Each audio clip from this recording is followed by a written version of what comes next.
In this video, we're going to be continuing on from this question here, which we did in the previous video. Okay, so we have a prism here, okay, and we have this question. The volume of the prism is V meters cubed. Find the value of X if V equals 240 meters cubed. So the volume of that prism is 240 meters cubed, and A, the length A, is 5 meters. So it's asking us, what are these X's? So what is the value of X? Okay, so I've just put that information here.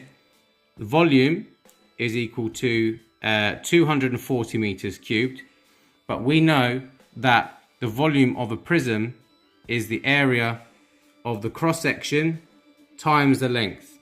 Okay, so the area of that cross section, as we worked out in the previous video, was 12x squared.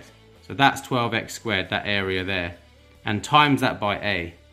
And that's the formula for the volume of this prism.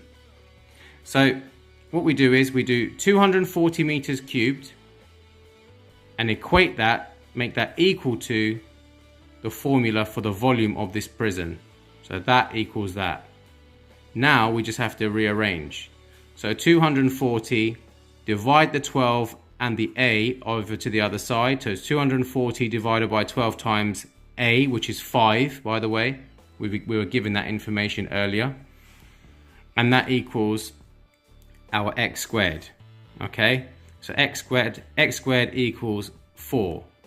240 divided by 60. Okay, so if X squared is 4, then X squared rooted will be 2.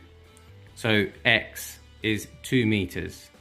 Hope that made sense. That's the end of this question here. And any questions, just leave them in the comment section below.